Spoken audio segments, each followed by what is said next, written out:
प्रिय मित्रों, नया सवेरा चैनल पर आपका फिर से एक बार स्वागत है। आज के इस वीडियो में हम आपको बताएंगे कि 8 ऐसी बातें जो कभी भी किसी को नहीं बतानी चाहिए। ये 8 बातें ऐसे हैं कि अगर आपने ये दूसरे को बताते हैं कभी किसी को, तो आप हमेशा परेशानी में पड़ सकते हैं। इसलिए इन 8 बातों को हमेशा छुपाकर अपने तक ही सीमित रखना चाहिए। तो चलिए वीडियो को स्टार्ट करते हैं। पहला है दाम्पत्य जीवन की बातें। अपने दाम्पत्य जीवन और घर परिवार की बातें हमेशा गोपनीय रखना चाहिए। यदि आप किसी मित्र, परिचित या रिश्तेदार को यह बताते हैं तो इससे घर के सदस्यों में आपसी मनमुटाव और अविश्वास की भावना बढ़ती है और परिवार का विखंडन होता है। साथ ही आपके घर का राजा धीरे धीरे सार्वजनिक हो जाता है। घर की बातें बताने से दूसरों की सहानुभूति हासिल करने के लिए आप कुछ समय के लिए जरूर राहत महसूस कर सकते हैं, लेकिन इससे आपकी कमजोरी प्रदर्शित होती जाती है। दूसरा, अपमान, धोखाधड़ी। यदि सार्वजनिक रूप से या व्यक्तिगत रूप से आपका किसी ने अपमान किया है तो उसका जमकर प्रतिकार करें। यह भी याद रखें कि यदि आप अपने आप को प्रचारित करेंगे तो फिर कई लोग आपको अपमानित करने लगेंगे, क्योंकि लोगों को आपके साथ कभी सहानुभूति नहीं रहती है। जो लोग किसी की सहानुभूति अर्जित करना चाहते हैं वही अपने अपमान के बारे में किसी से चर्चा करते हैं। दूसरा यह कि खुद के साथ हुई धोखाधड़ी को भी हर किसी को नहीं बताते रहना चाहिए।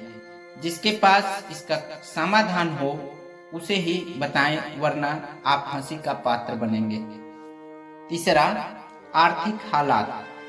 आप अपने घर के आर्थिक हालात पर किसी से चर्चा कभी न करें। धन को गुप्त रखें। लोग जानना चाहते हैं कि आप कितना कमाते हैं। यदि आप सीधे सीधे नहीं बताएंगे तो ये लोग दूसरे तरीके से पूछताछ करके अनुमान लगा लेंगे। हालांकि आप अपने धन को जितना हो सके गोपनीय रखेंगे तो आपके लिए अच्छा ही होगा। इसलिए नहीं कि लोग कर्ज मांग लेंगे और फिर लौटाएंगे नहीं। इसके और भी कई कारण हैं।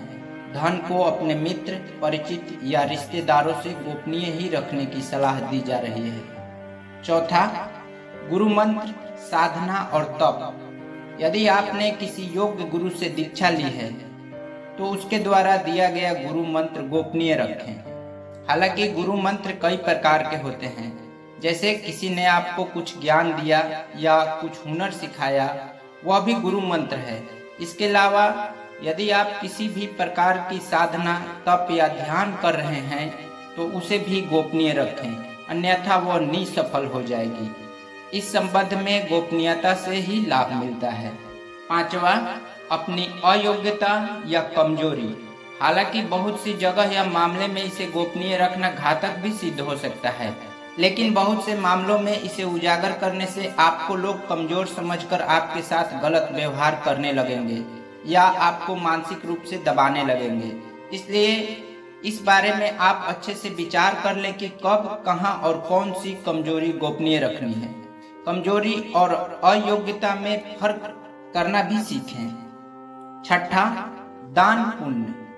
आपने जो भी दान दिया है उसे गुप्त रखेंगे तो ही उसका लाभ मिल सकता है।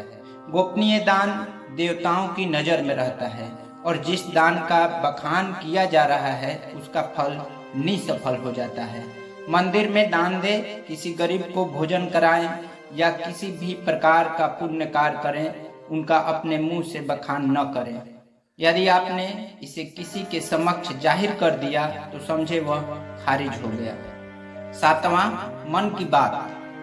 मन में बहुत सी बातें होती हैं जिनको जग जाहिर करने से आप अपने आसपास संकट खड़े कर सकते हैं।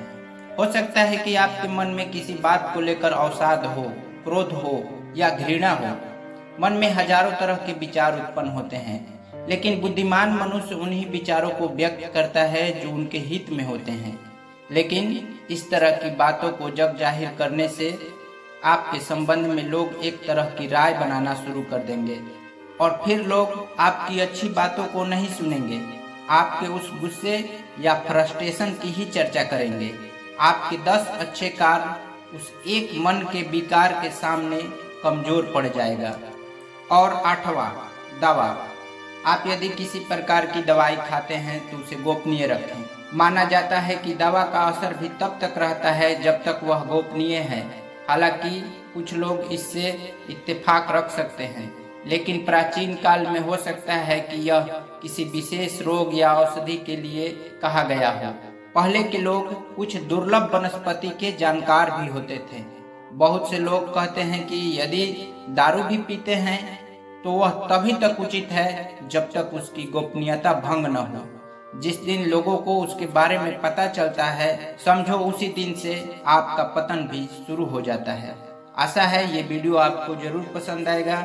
ऐसे रोचक वीडियो के लिए चैनल को सब्सक्राइब कीजिए। वीडियो देखने के लिए बहुत बहुत धन्यवाद।